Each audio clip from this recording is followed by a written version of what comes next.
Good afternoon. My name is Majid Muhsin, and I'm going to be the moderator for this session titled Education and Innovation.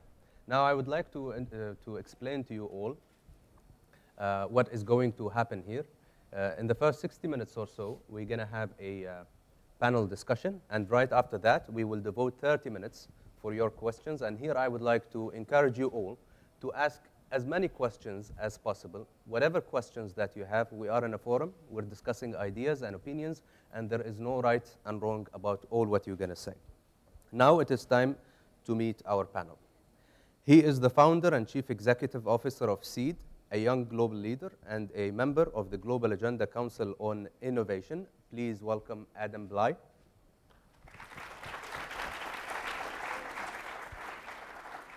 He is the chairman and chief executive officer of Caden Corporation, United Kingdom, and a member of the Global Agenda Council on Migration. Please welcome Göran Hultin.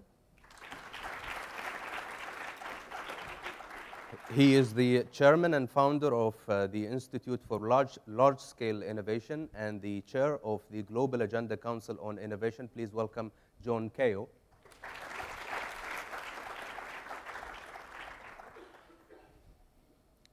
He is a professor of international education, the director of international education policy program at Harvard Graduate School of Education, and the chair of the Global Agenda Council on Education. Please welcome Fernando Reimers.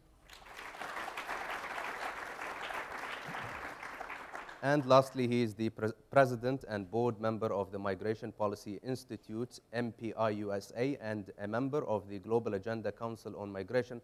Please welcome Demetrios G. Papademetriou.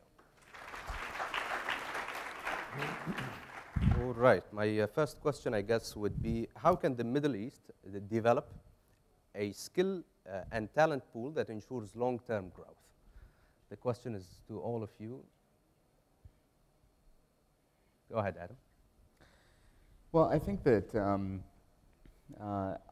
we're living in a time now where science is widely associated with all of the most important transformations that we can foresee in the coming decades. Science is driving our global culture and our conversation unlike ever before. It's affecting world markets. It's affecting our discussions about health, about energy, about climate. We're living at a time where this is arguably a global scientific renaissance that we're on the cusp of. And so I think that a region such as this one that has such a rich history when it comes to science and has contributed so much to the world historically when it comes to science has a real opportunity, a rather unique opportunity, to ensure that science figures into both education and innovation policies and systems at this very critical moment so that we can enjoy the sort of fruits of this scientific renaissance as participants. And this means rethinking how science is taught. This means rethinking how science is invested in, how investment in research can be better deployed across the region and better shared. So it's a whole series of questions, I think, that it opens up, acknowledging that science is a cornerstone of the future, has a rich history in this region, and that the people of this region can be tremendously benefited from and can tremendously contribute to this global science culture. And is this what is happening? I think very much so. I think I was just in Qatar this past weekend and was at the finale of a program that the Qatar Foundation has been running called Stars of Science, recognizing that one of the challenges for any region that's trying to grow a science culture is to establish an aspiration and associate that aspiration with science so that young people want to become scientists. I think that in many parts of the world, including this part of the world, becoming a scientist, or pursuing a career in science is not quite, at the highest echelons of aspiration. And yet when we look at where our future is heading, becoming a scientist, studying science, is a precondition for almost any possible career that we can embark on in the future. So I think experiments like the one that we're seeing just very recently in Qatar is a very worthwhile example, a very notable example of getting young Arab innovators across the region to participate in an experiment that has, I think, captured the imagination of a lot of people in the region. John, you want to say something? Well, I think what's interesting about the talent development opportunity in this region is the abundance of resources, not just in science or in traditional, let's say, R&D kinds of environments, but also the cultural assets that are being developed here, also the hunger for opportunities in, let's say, the entrepreneurial side of business. I was here just a few weeks ago. I seem to be commuting here for something called the Celebration of Entrepreneurship, and it was a great event. You know, there were almost 2,000 young entrepreneurs.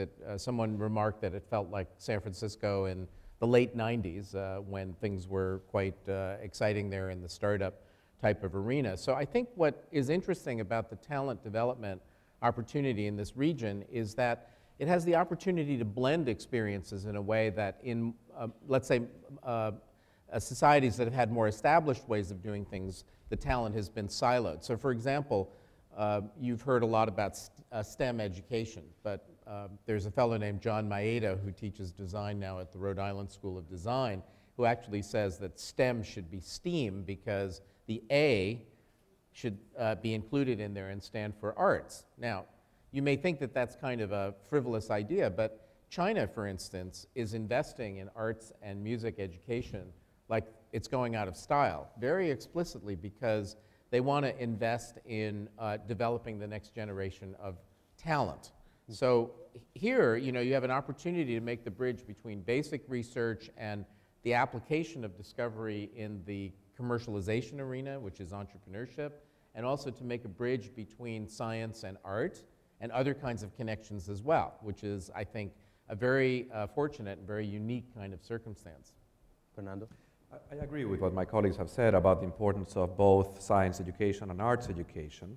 I think an opportunity for the region in trying to produce the kind of talent that would really be able to seize and lead the opportunities of the 21st century is to produce some disruptions in the existing system of education, to shake things up a little bit. And I would like to suggest 3 disruptions that would be very beneficial. One is to start at the base of the pyramid with the younger students, but also with the most excluded students, and to make sure that the necessary supports are there for those students to have access to a very high quality curriculum that is more centered in them, in their activities, that is project-based, that is interdisciplinary, that is really supported by technology, where the opportunity to be creative is a daily experience for the students. And what is involved in producing that disruption? Well, designing some new models of education, figuring out a way to disseminate those models and to help teachers develop the competencies to work in those models, and to engage new actors in that process of studying and diffusion and experimentation. The second disruption, which I think would be very helpful to the region, is to bring some new actors to the educational enterprise along the lines that you have just mentioned. I think that there is great potential in bringing entrepreneurs to work together with public educational institutions in the task of generating innovations. So, for example, there is a program in the Middle East called Injaz Al-Arab, led by Soraya Salti, which in 13 countries in the region is teaching young high school students the ability to create a small business. It's teaching them business skills and entrepreneurial skills. And I think that this kind of example, I don't mean only this one, but generating many more opportunities of that sort for students, both in school programs, out-of-school programs, weekend programs, summer programs, is a second disruption that would be very welcome. And the last one is really to engage the university seriously in the task of educational improvement. I think that universities have a potential to be tremendous engines for social development, for economic development. But my sense is that in most countries of the world, they don't really play that role.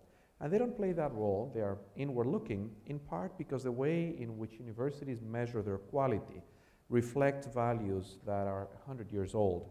Universities measure their quality fundamentally by how many students they exclude and by how many papers faculty produced in certain journals, without much attention to who reads those papers or what impact they have. there are two things that universities could do that would alter the equation. One is to take teaching more seriously and to figure out a way to measure what our students learn, which would force us to be very deliberate about what we want to teach them and to prepare our faculty to do that well.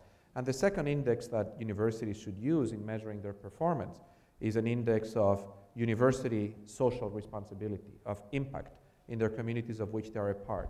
And this is an area that could have tremendous impact, cause a very positive disruption in this region, but could also be a gift of this region to the world, because no region has yet added those two components to the indices that are used to rank universities. But I mean, is this enough? Because we have tried before to clone other programs or other practices, but unless it is genuine, unless it is from the society, it will remain as it is now, scattered initiatives that is not being participated in by the majority of the society. And I would like to ask this question to Göran. What kind of adjustments we have to make on the educational system or in the training and pre-training practices in the workplace in order to be competitive in today's world? Yes, indeed. I would probably, listening to my colleagues here, I would probably approach this whole question from the angle of the labor market, the employment market, and what we can observe there. And let me just start by saying no country in the world actually has the right strategy there, because anywhere and everywhere that we go in the world, what we see is just huge skill shortages, and these skill shortages persist even during crisis. So it is not a question of the pure numbers or job cuts. It is a question of a persisting skill shortage in the world. And in that context, what I would probably say to begin with is that there are the underlying reasons is really in a number of misalignments in the education system and how the education system is linked with the realities of the labor market. You don't have really a good connectivity between the curricula and what the actual needs are in the labor market. On one Are we hand. talking about the Middle East or the world by and large? This is in every country where we do work. And the second misalignment is in the career choices, and I think you referred to that in terms of the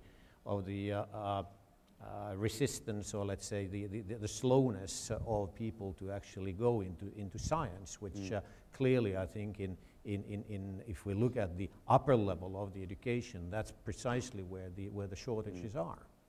But I think we have to keep a broader mind as well, because it's not only about the top tier of the education levels, but it is generally looking at the way that skills, by and large, in the labor market are met.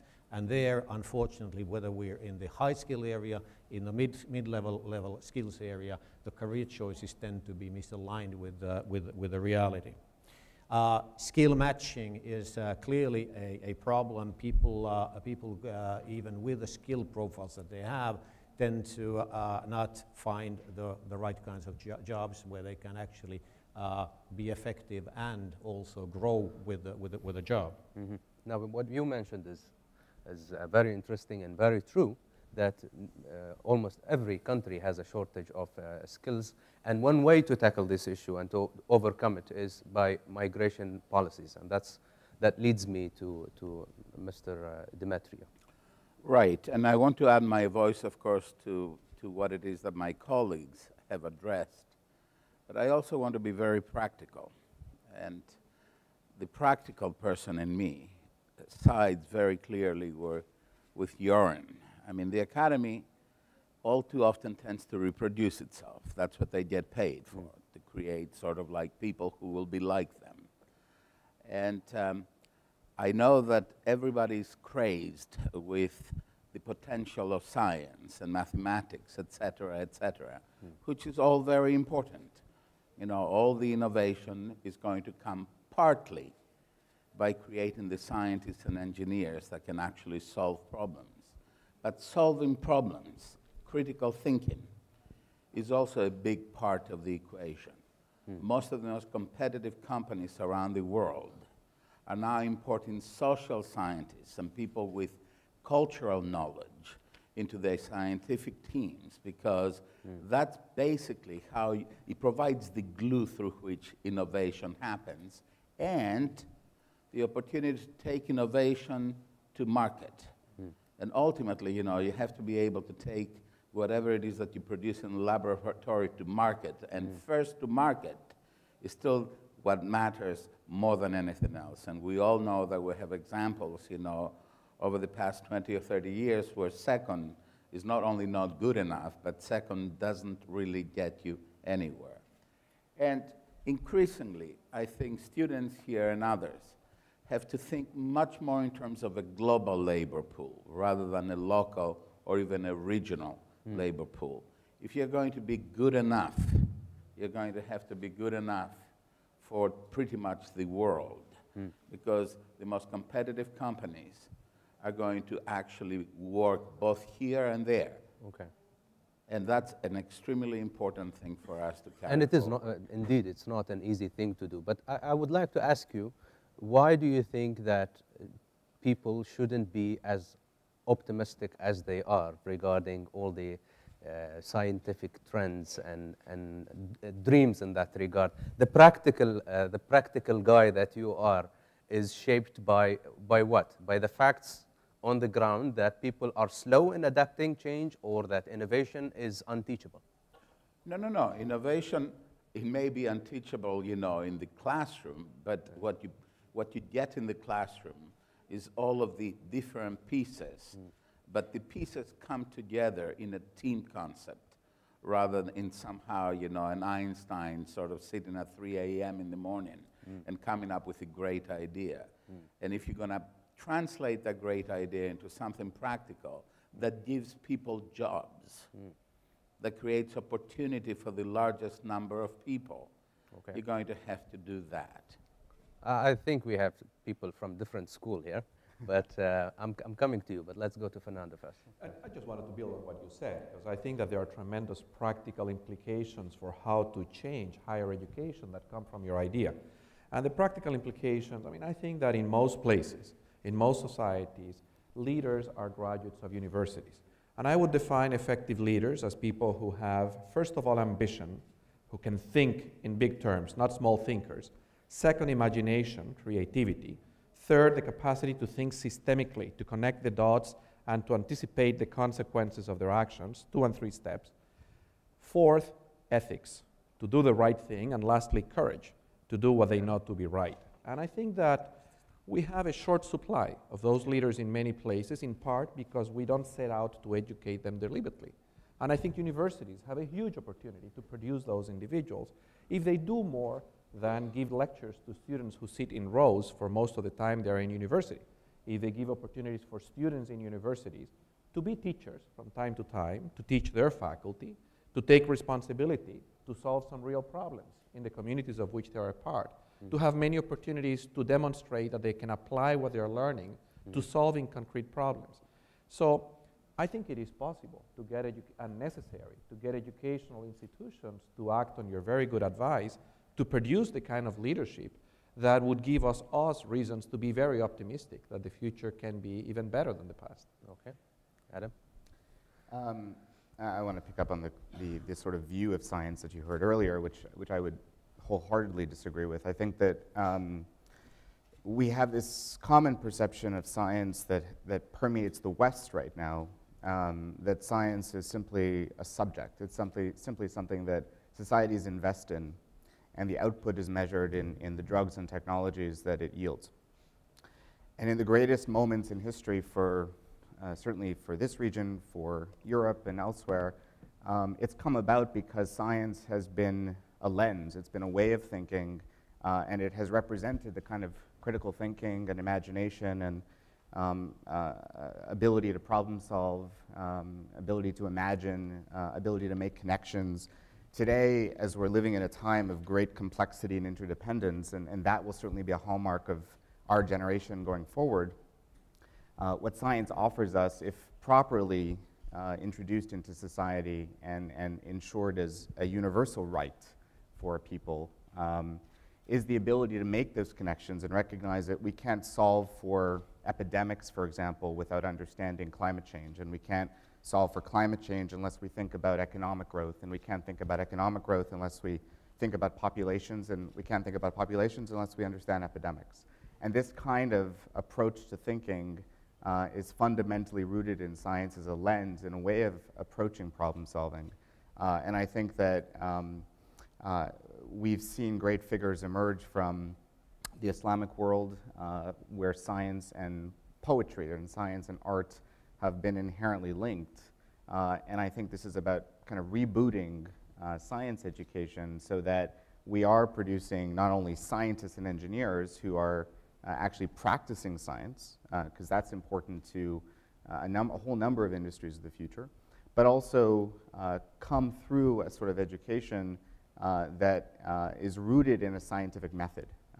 Today we hear a lot, one of the big themes emerging from the Global Agenda Summit that we're all coming from is the power of design as another tool today for the labor force being able to solve problems, to prototype solutions, to drive innovation in their companies. And these are parallel talents to that is inherent to science. So being able to follow a scientific method is very much mirrored in the kind of design thinking that's very much rooted in the innovation practices of some of the best companies in the world today. So I want to just offer a competing view to the narrow view you heard of science, because I think that if we view science so limited, it will just be a part of society, and then it will naturally engender resistance from other domains of society, and that's a very big risk. It's something that we're seeing in the United States right now, Okay. and you have an opportunity in this region to ensure that that's not the future that you have. I want to go to John and Fernando to ask about innovation, whether it's teachable or not. But first, let me just comment on what you just said. Is it? I mean, applicable? Because what he was trying to say there is that we need more performers than talents, super talents. What you're talking about is it applicable to the majority? Does it solve problems? Does it solve high unemployment rates that we are witnessing around the world, or it's just a dreamy idea? Yeah, I think that we can both be dreamy and solve practical problems at once. I think to not solve for both at the same time just results in crisis after crisis, and ultimately not taking advantage of this crisis. It's very much in vogue in the United States to sort of talk about not wasting a crisis, and I think that that's very much a global phenomenon. So I think that we can recognize that science is not about making more Einsteins. Einsteins will emerge as patent clerks, frankly, not as scientists, right? Einstein is a patent clerk, and so these kinds of geniuses that will give us grand unified theories and very theoretical frameworks and advancements in society, they'll come about. Societies will nurture them, but they could be working in patent offices right now. This is really about developing a broad-based literacy for this century that I think is fundamentally scientific, but from science comes a whole bunch of other dimensions of this new literacy. I would advocate that one of them is the ability to deal with information. I think this is going to be a tremendous facet of a whole number of industries in the future. We are now at a time where we're producing a tremendous amount of data about all sorts of facets of society. This is an engine of innovation for many companies and industries around the world, is being able to take advantage of data and being able to understand what happens when you have plethoras of data, petabytes of data, and being able to navigate these complex spaces. These are the kinds of skill sets that are very new, and to sort of circumvent them in pursuit of quick solutions to unemployment, I think is sort of wasting a crisis. And it requires a certain level of innovation. Is innovation teachable, John?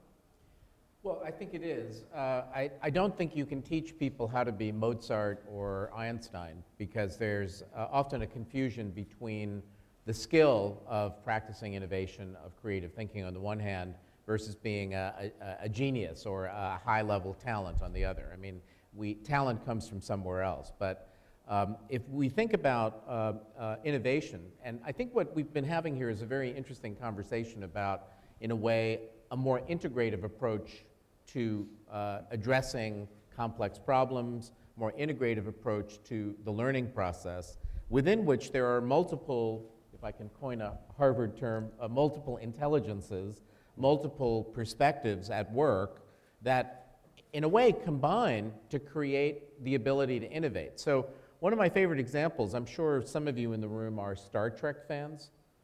And if you think about Star Trek, every show is the same, because every show shows a team that is a very diverse team that has a really significant innovation challenge that they have to solve in 51 minutes, so there's enough time for the commercials. And if you think about the Star Trek team, so you have the science guy, Spock, right? You have the detail-oriented person, which is the radio operator, who can tell the difference between channel 61.4 and 61.5. You have the doctor, who is filled with social science knowledge and empathy, and then you have Kirk, who's the entrepreneur visionary. And in a sense, only when you have all of those attributes at work do you have an effective team, and only at that point also do you have innovation. So the first point to be made is that innovation isn't just about one kind of skill. Innovation, in some respects, is about integrating many kinds of skills. If you think in a society, for instance, about how innovation works, it's actually a process. It's a value chain or a sequence of events. So the people in laboratories, in the white lab coats, who say, "Eureka, I have found it," who do the discoveries, may be a very important part of the innovation process, but they're only one part. The discovery has to be refined, has to be adapted, then it has to be applied to some kind of human need. So you make the transition, in a way, from basic to applied research to commercial functions that have to do with user-centered design, that have to do with prototyping and manufacturing and scaling up and industrialization. And all of a sudden you find that there's actually a whole team of people who are required to go from the discovery to the application in the marketplace. And there's often a lot of confusion about what innovation is. I mean, for example, Thomas Edison, when he created the first light bulb that lit up after hundreds of failures, at that moment he was not an innovator, he was an inventor. It was really only when there were millions and millions of light bulbs in use that he was an innovator, right? So this whole notion of creativity applied to some purpose to realize value, is typically not a one-man or one-woman kind of activity. It involves a lot of different kinds of skills. It involves a lot of different actors within a complex sequence of activities. It's a team sport. Now, if you relate that then to the classic function of, or the way a university is organized, highly specialized, functional knowledge, you go, I taught at Harvard Business School for 14 years, and just to get to the education school, it wasn't a 500-yard walk. It was a 500-mile walk, psychologically, in some respects, to go from one part of the university to another, because there are very different kind of cultures that separate departments and disciplines. But innovation happens when these disciplines become integrated. Now, how does that integration occur? Well, I could say you have to go be integrative, right?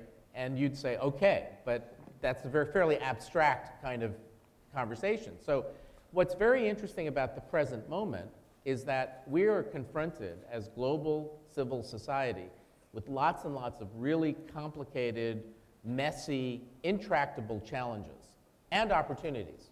Here in this region, you could make a long list of interesting, complicated challenges and opportunities. And leadership in this region has been very, I think, good about setting challenges. The Crown Prince Abu Dhabi, for instance, saying, he wants to be one of the 5 best governments in the world within a certain number of years. Well, that's a Kennedy moonshot kind of challenge.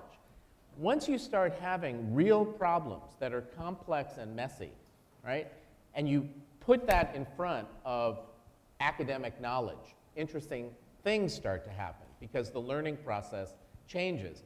You start to understand that these linkages between disciplines are actually extremely important, that managing collaboration is really important, that innovation isn't just about standing in a corner and coming up with great ideas. It's about interacting with other people and making something which is much bigger than, where the whole is much bigger than the sum of the parts. So, one of the reasons why I stayed as long as I did at Harvard Business School as an educator, so to speak, is because the pedagogical method there was case method.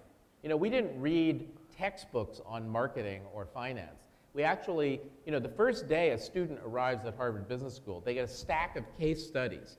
And one day you're studying the Central Bank of Chile, the next day you're studying the software development team at Apple Computer, the next day you're studying a manufacturing process and having to analyze it. And day after day you're confronted with complicated, open-ended kinds of questions. So you begin to understand your job isn't to be one kind of thinker or another kind. Your job is to be a generalist and an integrator, and that's in a sense what we called general management. It also is very much about innovation, which is bringing all the pieces of the puzzle together and orchestrating. Do you think that this requires a major change to the current educational system? Yeah. Or this is applicable to everybody? Because I was under the impression while you were speaking that I was under the impression that it is the mission is not that possible for everybody, because not everybody have the multiple intelligence you were talking about. Everybody wants a quiet life. They want to perform. After 8 hours of work, they want to go and enjoy some time with their family. Not everybody wants to deal with challenges all the time. Well, you brought this point up earlier as well in terms of, are we talking about something just for elites or are we talking about something for the masses? And I think that some of it has to do with the choices in life you make.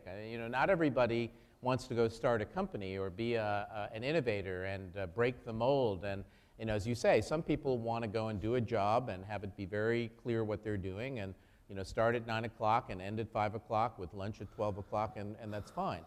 But I want to make the other point, though, that I think that the kind of innovation that we're talking about isn't just an elite phenomenon where you have to have read Howard Gardner from Harvard School of Education's book on multiple intelligences and recognize yourself to be a great innovator. I mean, these days, think about what's happening in the digital domain where people are reaching out to one another through Facebook and MySpace and LinkedIn and all of these other kind of social media platforms.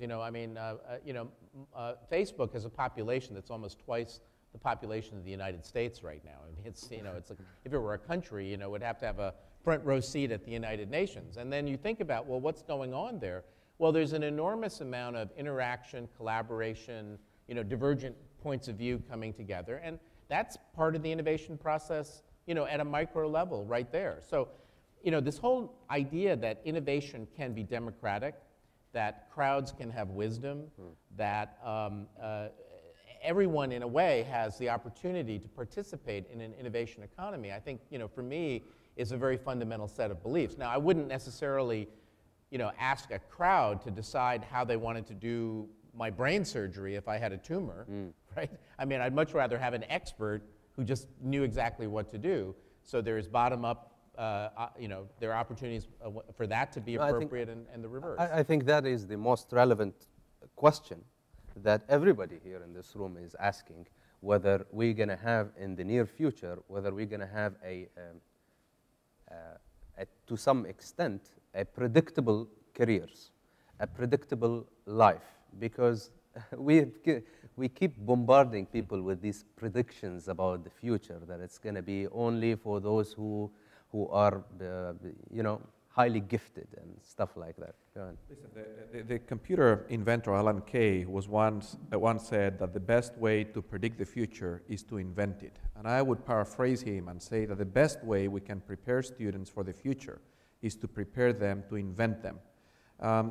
I do think it's quite possible to provide the kind of skill set that will allow people to create the jobs that do not yet exist. And that's what I tell my graduate students when they come. Is the first thing I want you to forget about is that I'm preparing you for a job description that exists, because that reflects somebody's idea 20 years ago of what was necessary. I'm preparing you to write your job description.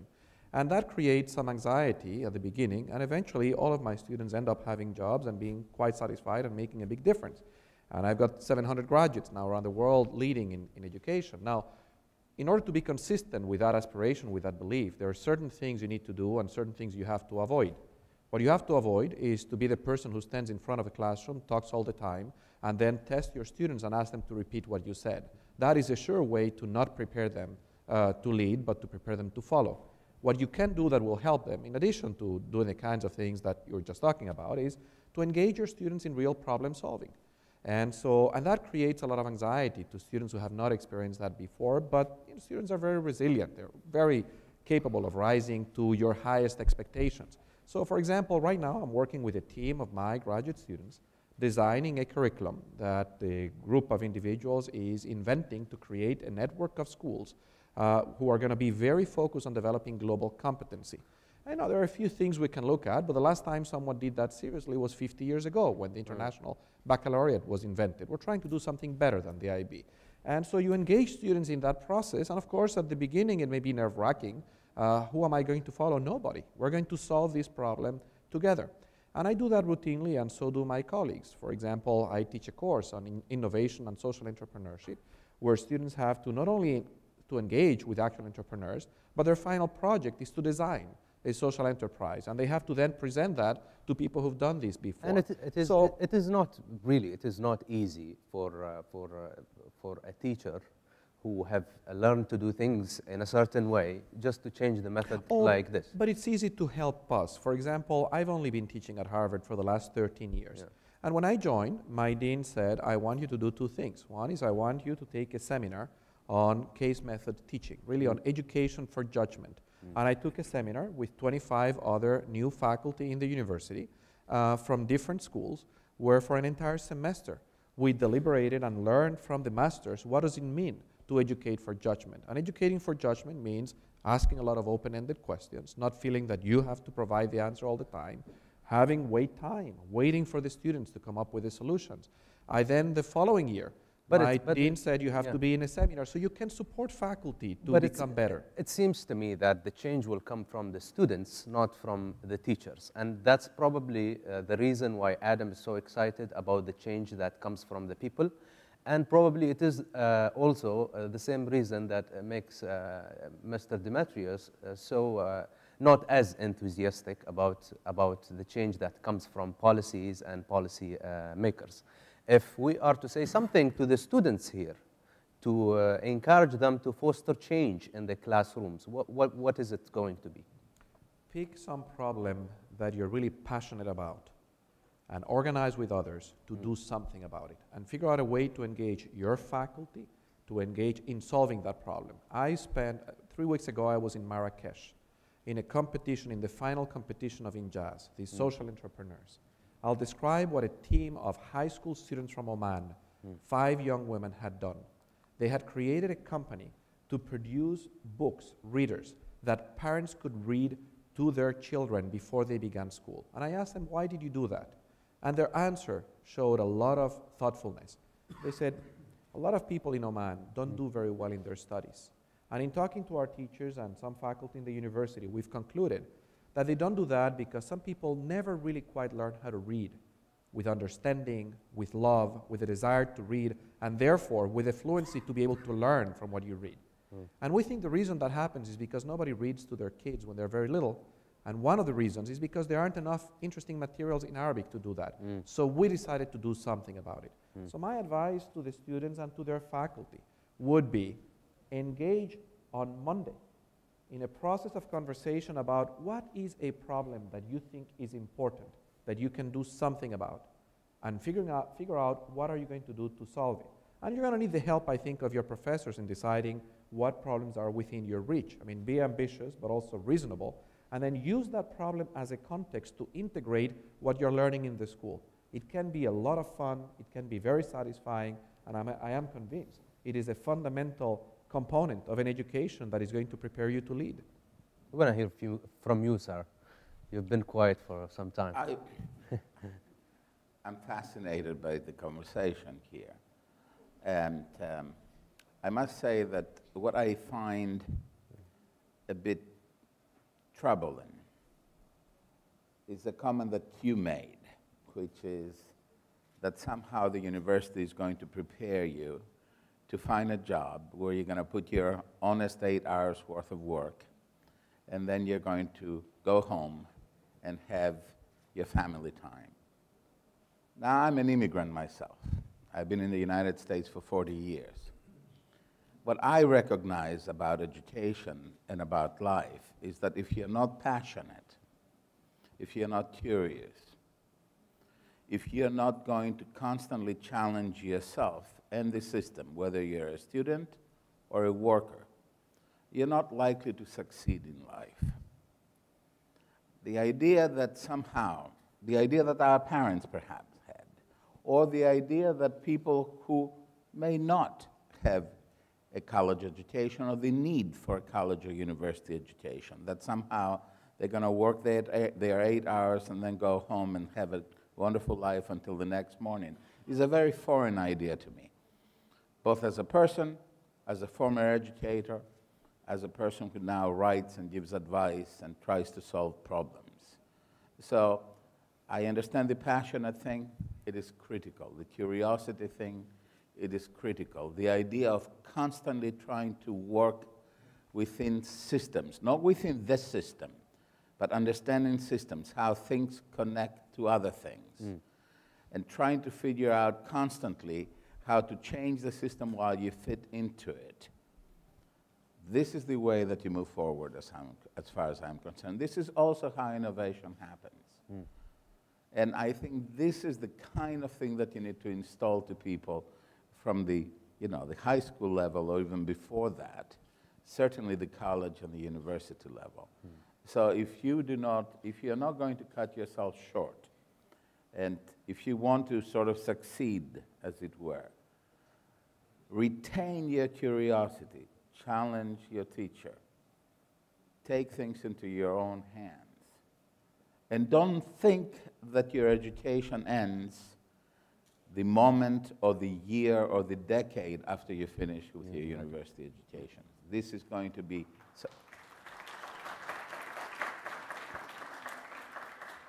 Thank you. This is going to be a lifetime engagement with solving problems. So it doesn't really matter all that much whether you're a literature major or a political scientist or in the management school or what have you. You're going to have to always be creating your own future every day. Otherwise, you won't succeed. Now, some of you will have nice, cushy jobs, and it doesn't really matter, what it is that you do. But for the rest of us, it's something that we have to constantly reinvent every day as we move forward. I want to hear from you before we go to the questions from the audience. Well, I don't take issue, actually. I think everything that's being said here is actually smack on. But I do sense that from my point of view, there needs to be a little bit of recalibration of some of the attention, the focus that we are shedding on this. Sure, scientists, innovators, creators, those are all absolutely very, very important, and certainly I would be the last one to deny or to step away from being a promoter of precisely that kind of an agenda. But when we look at what actually is needed in the labor market, it is a combination of hard skills and it is combined with soft skills. And I think that that's actually what Dimitri is also pointing to, is to have that combination which is relevant, and to use that combination in such a way that you get into a continuous learning, which is actually the one of the most important focuses in the global context in terms of how do we actually allow for that. The world and the labor market is changing so rapidly that it is absolutely no way that an institution, an educational institution or a training institution, is able to do anything else but be 2 or 3 steps behind. And that's the reason why the onus of training and employability, maintaining your relevance in the labor market, becomes increasingly an individual responsibility. And then the question, of course, from the society or the public sector at large is, what kind of tools and what kind of possibilities do we provide for individuals to take over that responsibility? Thank you, sir. Let's hear from you now. First question. As I said, please ask as many questions as possible in the most informal fashion. There is no right and wrong about what we're going to say. Tfadal. Go ahead. I actually have 3 questions. The first is, what in your opinion is more significant out of skills in maths and science or innovation, and can you explain this? Second is, do you think that innovation is rewarded as much as skills in maths and university? And the third is, to what extent does Mr. Cow think that social networks such as Facebook have impact on education and innovation respectively? Go ahead. Adam, do you want to answer that? Go ahead. Yeah. The set of skills in science. Well, I think that the most important skills that can be learned in science are the methodology of science, are not the facts of science. I think the facts of science are increasingly less important because we can find them. They're available to us now, and so we used to measure success in science education based on certain abilities to memorize certain things and be able to say deoxyribonucleic acid, or this revolves around that and not around that. Today I think that science gives us the capacity to permanently deal with change. That's the greatest contribution of the scientific method, is that with new observation comes a capacity to hypothesize, to devise an experiment, to test it, to look for data, to get results, and then to change. And it preconditions you to constantly be able to change your mind with new evidence. And I think that's a life skill that is even more important in a time where there is rapid change, where we have less predictability and visibility into what comes next. That the most important thing one can take away from a science education is how science works, because we created it, right? We weren't given science in the same way that we weren't given biology, we weren't given physics. We made these things. We made the disciplines. Nature didn't create them. They were useful to us.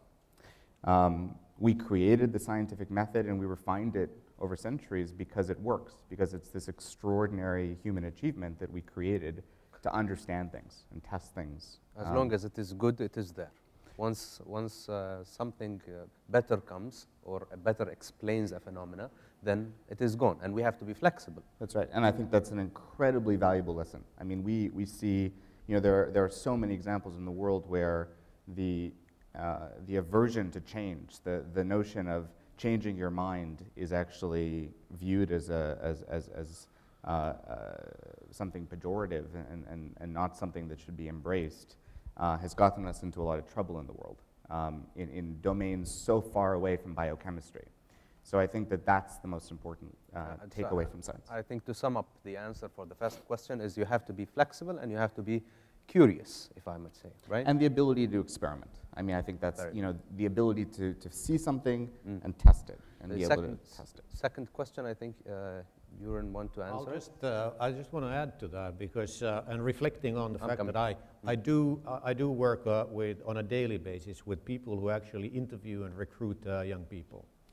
And there are a number of things that they will look at immediately in terms of ascertaining the young person's employability. The first one is experience, which, may I say, right up front, obviously it's not going to be very high on the evaluation list, because if you're young, by definition, you won't have a lot of experience. Maybe you have some by having taken up shorter-term jobs during your education or vacations. But generally, that's not the highest one. The highest one is, how do you present yourself, how do you communicate, and what is your commitment to the workplace that you're talking about, i.e. work culture. Are you prepared to go in for that job to make a contribution, or is it just a place where you earn a little bit of pocket money? Those are the three things that are important. So to your question, science, math, yes, but you really have to think about the sort of softer side or the softer dimension of your skill sets. And is it rewarded as science and mathematics is? It's in any workplace, it is increasingly important for that. And may I just add, we talked earlier about sort of the changing labor markets and the fact that, as Demetrios says, we have to renew ourselves continuously. It has now, by research, been also shown that if you have the right set of soft skills, that actually helps you also renew your hard skills. I wanted to say a word on the two perspectives that have been offered here regarding science and other disciplines, and maybe offer a bridging proposition. I'm not a scientist myself, but I have observed scientists up close in some engagement, professional, but also both of my father and mother-in-law are distinguished neuroscientists. And I agree that science is a wonderful thing, very necessary. For one, it's one of the most cosmopolitan activities that I know, where people from different geographies really come together in pursuit of truth. But I disagree that science is something that people do individually. I think science is done very much in teams. The creative process in science is a process of engaging with a number of communities, talking to other people. And I'm also very intrigued by the possible pathways between the scientific creative mind and the artistic creative mind. The most distinguished scientists that I know are also very distinguished in some artistic domain. And I have not seen a lot of empirical research examining that connection, but I think that there are implications for how we teach science in elementary schools and in college. Some of my colleagues who teach in the sciences at Harvard, for example, would absolutely agree with you that you want to produce a very good computer science, it'd be pretty good for that person to also take a course on design or on history or on something outside the field as a way to allow people to see the connections, to have insights that are truly novel. And certainly, I think that very good social skills, the ability to work with other people, is fundamental to being a creative scientist. So I think science is great, but I don't think it's my sense is that any kind of fundamentalism, including the fundamentalism about the virtue of science, is not likely to move us in the direction of producing people who can actually invent the future, create a future. Okay. Next question. You want to say something before we go? Yes. Yeah. I can't address the issue of these social networks. In other words, all of these, you know, the things that young people do today, you know, and all that. Not Sorry your cup of about tea. that. But I can address sort of some of the things that my colleagues have already put on the table. And you know, this soft scientific method, this is how we all learn. We basically learn by having a set of assumptions that then others and hopefully ourselves learn to question. This constant process of questioning assumptions, scientific method, you know, that some of my colleagues have mentioned, that is the way that you move forward in any endeavor. But I do have a bit of a career advice here that is practical in a different way. We talked about social skills. Of course, a good education, good writing skills. I'm in the business where the hardest thing that I have to do as an employer and I'm going to apologize in advance to my colleagues from the universities, is I have to sort of unteach people with PhDs or masters and public policy degrees and teach them many of the things that they learned at university, which is write in a way that, in a sense, is recognizable in the discipline, and write in a way, teach them how to write in a way, this way that you can be understood. That is more relevant, By, you know, the common person, the policy maker, the, you know, educated, whatever it is. Right. So among the other skills that you should really push yourself to get while you're at the university is learn how to write clearly and to the point. This is an essential skill in most of the things that you're going to end up doing. This is going to be an absolute requirement. This is going to be something on which you're either going to succeed or fail. So, and for me, if you can't write, I have to question whether you actually can think. With all due respect, I'm saying this, you know, after, you know, anyway. I've worked in the government, I've worked in many other places, the university, etc., and I always have had the hardest time finding clear thinkers who can actually put things in writing. Next question.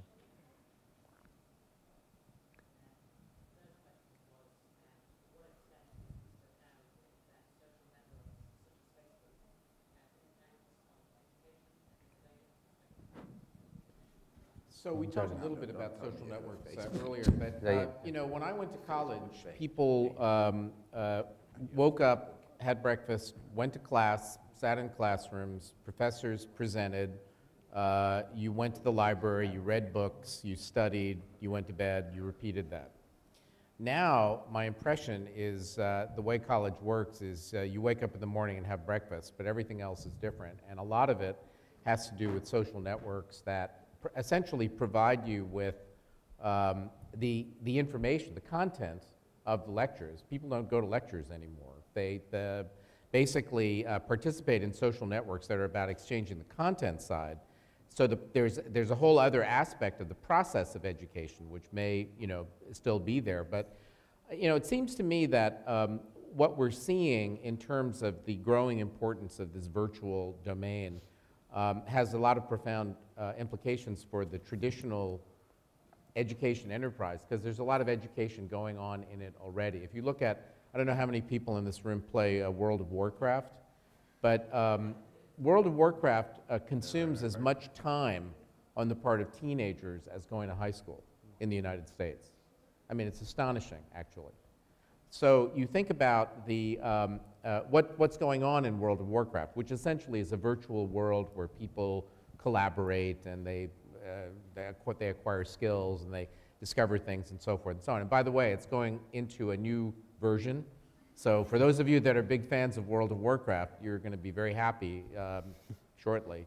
But you know, you're learning a lot of the skills of collaboration, making decisions under conditions of uncertainty, you know, working in complex environments, acquiring skills and things of this kind, which you could argue are kind of a proxy for a lot of the quote-unquote learning process that one might, you know, associate with more traditional kinds of environments. So, so that's one part of the answer. The other thing that I want to say is that, to me, it's a no-brainer that, well, it's a no-brainer that figuring out high-quality ways of accomplishing learning using internet-based delivery mechanisms is an inevitability. And the stuff that we have now, which is sort of online learning, University of Phoenix stuff, it's nothing compared to what is going to be happening over the next few years. There's an enormous amount of innovation that's going on in this space.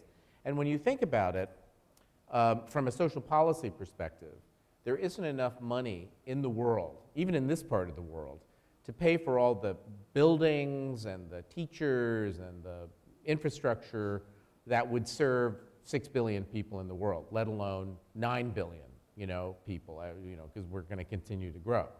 So the only answer in terms of creating democracy in education, at least in the near term, is going to be creating much more vivid, effective, interactive, personalized approaches to education that will essentially be zero marginal cost and will be able to be delivered by a smartphone.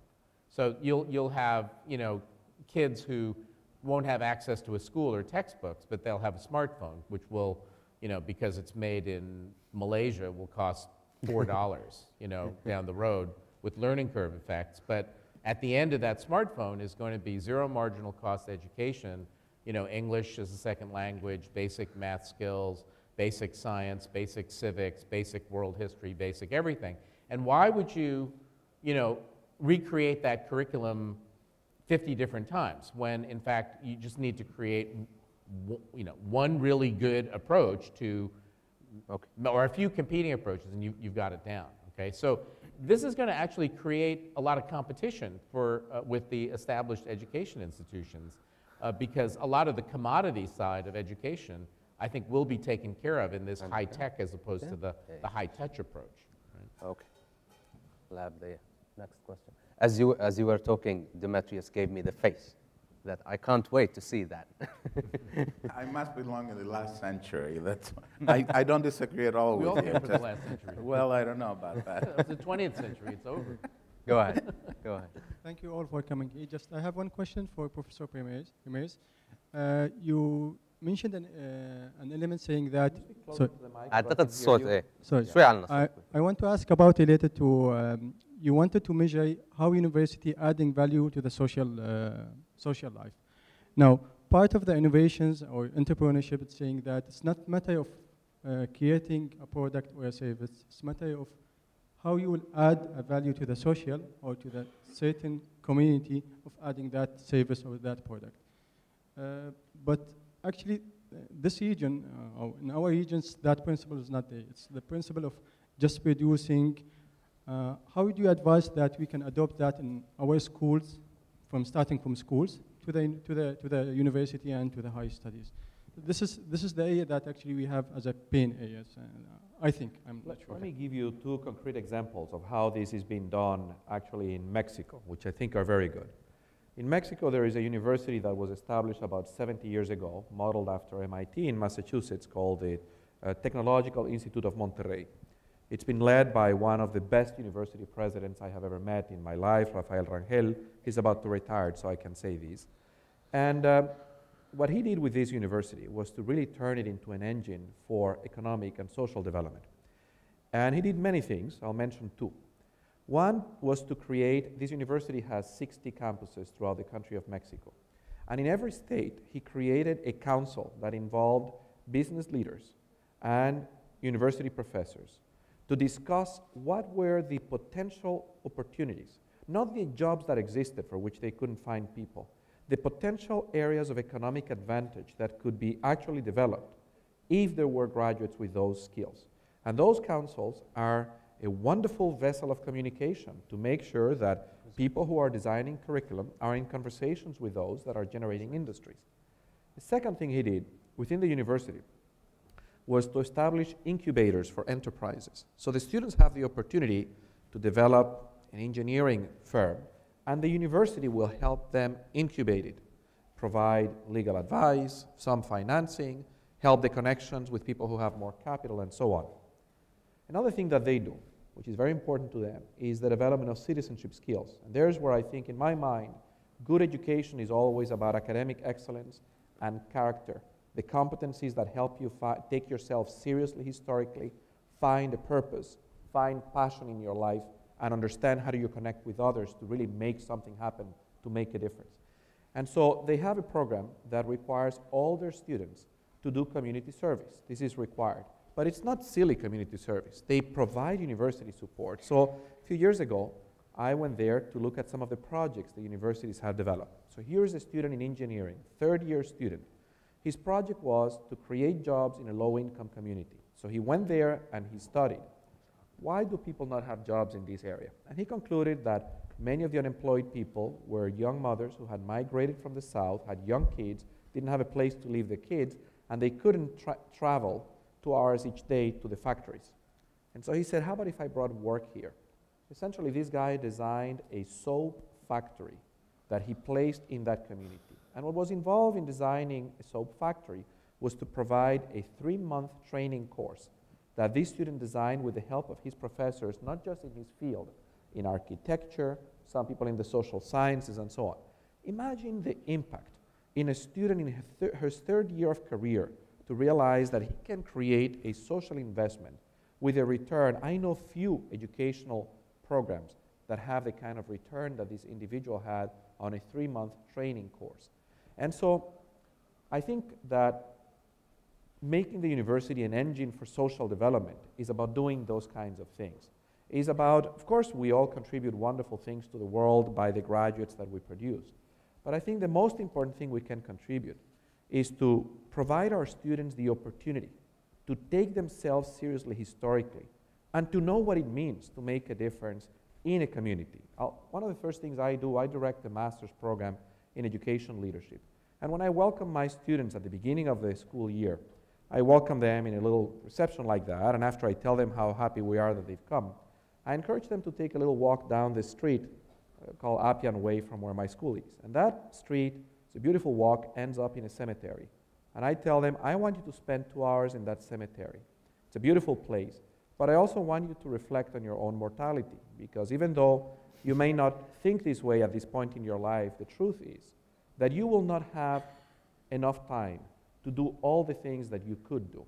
So you better think about what is really important, and you better take yourself seriously as a historical actor, and then act accordingly. And it's wonderful what that little walk does to the students. When they come back from the walk, they all thank me. It's a very powerful thing. I encourage you to do the same thing. Excellent. Obviously, our time is up, but we will extend this session since we started late. We will extend it for 5-10 minutes, and I would like to take a series of questions this time. Go ahead, and you after him. I actually have a few questions.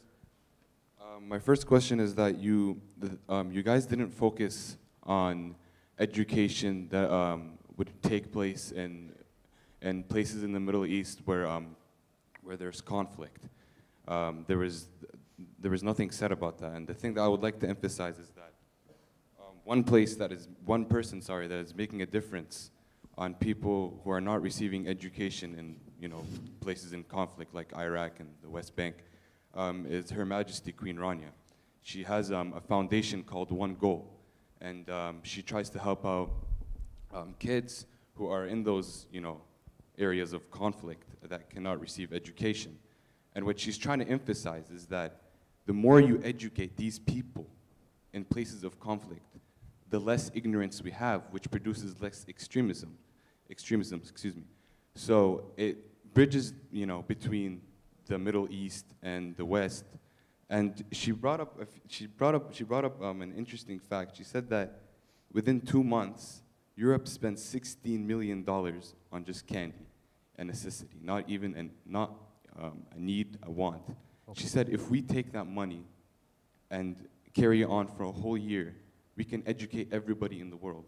And that way, it's an idealistic thing to say that we can erase ignorance, but it helps in erasing conflicts. And she brings up an example. She has her own YouTube account. She brings up an example of a child in the West Bank, and he can't go to school anymore because the wall was built where his school was, and he's not receiving education anymore.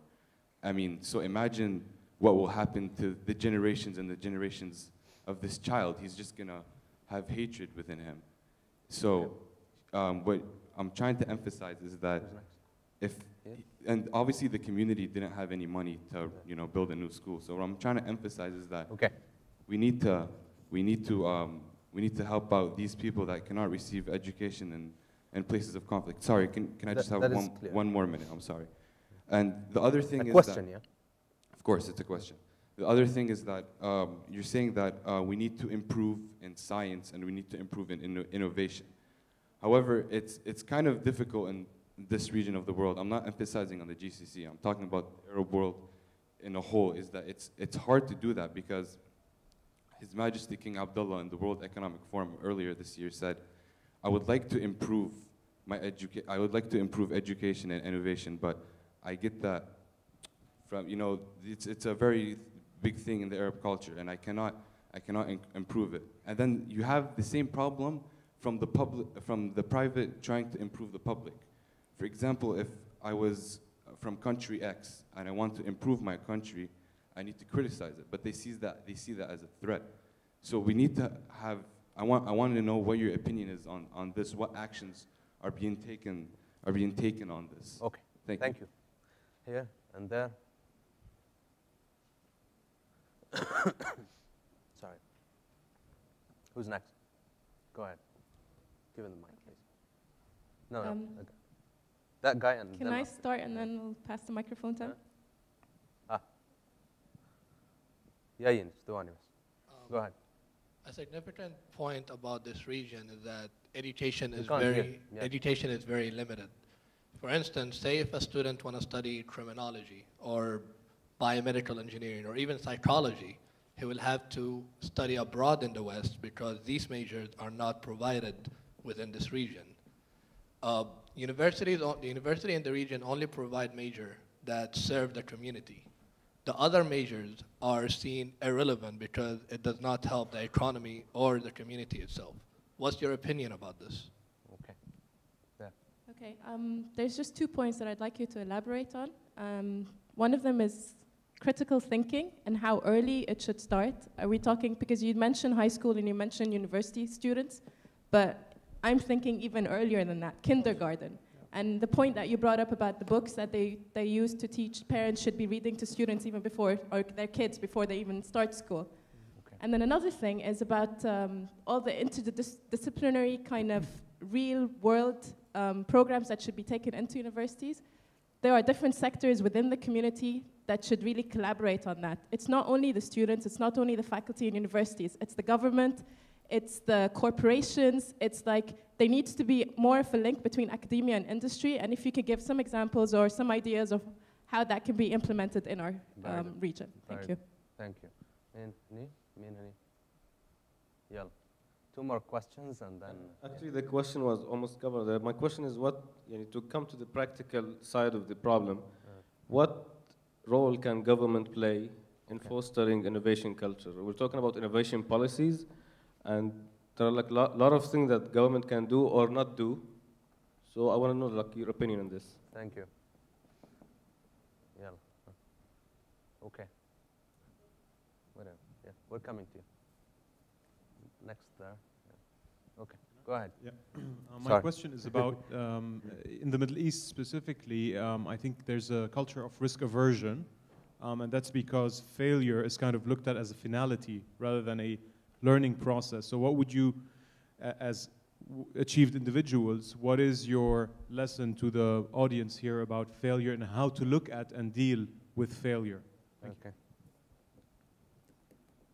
Go ahead. Hi. I'm so glad to be hearing so much about opportunity and chances in education if a student was to take it. But I got the feeling, and I'm a little bit worried, that this is all more towards luxury education and not towards its institutions who don't take money for education. And my question as a student now is, do you as professionals, have you lost the hope on education that is for free? Or do you still believe in it? Or do you believe that the chances and the opportunities lie only with those who go to institutions that are with a name? Thank you. Thank you. Good point. Last question? Last 2. Yeah, go ahead. I feel there was a lot of talk about Can't hear school. There was a lot of talk about school and university, but yes, obviously education doesn't stop when you finish university. And for many people, you only realize what you really like when you're 22, 23. And but then you start getting a job and comfort zone and responsibility, and you start being disconnected with academic world, and theory stops. Okay. What is the solution to that? What do you think? Okay. Last question. To what extent do you think that education today is moving more towards a requirement for Mandarin as a second language as opposed to English as a second language? Mandarin. All right. Very quickly. First question, I think, was about the places of conflicts. how can we, foster a culture of education and science in places that are troubled. Yeah, go ahead. Very quickly, I agree with what you said. It's absolutely imperative to teach in those places because education is an avenue to peace. And if you want to know more about it, Google my name. You will find my webpage, and there are a number of papers that I have written on that very subject. So I agree with you. This is a very important thing. It's an opportunity for some of you to make a difference in that domain. Some of my graduates are working in the very regions you mentioned. Okay. How early should the critical thinking process start in schools? Go ahead. I think as early as possible. I think there's opportunities for K through 6 to be a crucible for some of the collaborative skills, the question answering, also the risk taking. We can nail that question as well. I mean, to me, education that isn't about instilling an appetite for a reasonable level of risk is not successful education, because we learn by making mistakes and failing. Nobody in this room that rides a bicycle or knows how to ride a bicycle did it successfully the first time. You fell down a whole bunch of times, and that was inherent in the learning process. Okay. I just really want to recognize some of the questions here. What some of the first questions actually were doing was broadening the whole spectrum of the discussion. We've been focusing very much on science and technology and so on and so forth. And whereas there is something that we did touch on was a broader labor market as such. But what you guys did was you actually broadened it even further. And I think that's a very, very important point to pick up on, because nobody can thrive in an environment of conflict and strife. So therefore, if education can play a role in terms of pacifying some of the conflicts that we have in the world, then that will, in its own way, although it's not the innovation part of it, but it certainly will be the enabling and provide the enabling environment for that. Okay. On Mandarin, if I may still say, I work a lot with China, and last time I was there, I sent a text message to my younger son and said, "How about learning Mandarin?" Thank you very much. That says it all. I want to ask you about the role of the governments in fostering the culture of education, improving education. Yeah. Let me say first something about the role of family, okay, which in a sense addresses. I agree with all of my colleagues here, and I also think that your questions, are really extremely good questions. But the answers to your questions are already embedded in your questions. You know the answers. So it doesn't really matter, education starts at home. I'm not a developmental psychologist, but, I'm sure at the age of 1 or 2 or 3 or 5, you're already learning things skills that will actually serve you well for the rest of your life. So there is not such a thing as when it starts. It starts from the very beginning, and the role of family is critical in this. I have no view about the cost of education. It should be free, but we all realize that, it is not going to be free. But there are certain parts of education, certainly, up to and through high schools, that should be universal and free. This is something that the government, in a sense, owes to its citizens. The young lady here was asking about whether we have lost hope for free education. Let me just say, there is not such a thing as free education. You have institutions that are either publicly funded and managed, or institutions that are privately funded and managed. But in my university, in Harvard University, if you are admitted to Harvard College and your family makes an annual income under $60,000, you get a full scholarship, tuition and cost of living. And in the public universities in my state, those universities are not free. They are funded with the contributions that the taxpayers make. There is a cost to higher education, and sometimes the cost per student is not very different in public and private universities. And the question as to which of those universities offer a higher quality very much depends on the specific universities. There is no simple answer. There is no universal as to whether public universities are consistently better or private. So I haven't given any hope, but I'm not sure I understand the question, because I don't believe there may be an education that is free to the student, and even that is not true, because the student who goes to university and doesn't pay tuition is still making the choice to spend their time that way, as opposed to be doing something else with their time. So I want to end with you, Adam, and John, maybe briefly. How to deal with failure? Is there is such a thing as failure? And if I might add, who are going to be the winners and the losers in the 21st century? Yeah, so I mean, on the point of failure, on the point of taking risk, I think that that's a hallmark of any part of the world that we would consider to be innovative, is the acceptance of risk, the acceptance of failure, and I think it's fundamental to ultimately fostering an innovation culture is just accepting that. And certainly in many parts of the world that's more difficult than in others, but we just know that's a truth. So it's almost now we just have to orient ourselves towards it because it's just critical. On the winners and losers, I'll pick that up. I think that I'll actually angle it towards the first question about, when does critical thinking, when should that be taught? I think the winners and losers are divided based on that moment. The answer to that question, in my point of view, is as soon as another way of thinking could supersede it, that's when critical thinking has to enter the equation, because too often in many parts of the world, and almost all over the world, that approach to thinking, that approach to being able to deal with change, that approach to sort of taking evidence and being able to change your mind is a life lesson, and either that's your primary lens for the rest of your life or it's not. It's very hard to learn that later in life. It's very easy to bring new things into that equation, morality, faith, all sorts of other things that are important to life, but if that critical thinking is not there, so to me the winner and loser distinction is decided very much at that moment. John, very quickly. So I want to go back to the Chinese English topic only to point out that China is about to become, or already is, the largest English-speaking country in the world, which tells you something about which languages are going to be primary in the future. Business, aviation, medicine, science, they're all heading in the direction of English. So we want to learn Chinese to be effective in China, but, draw your own conclusions.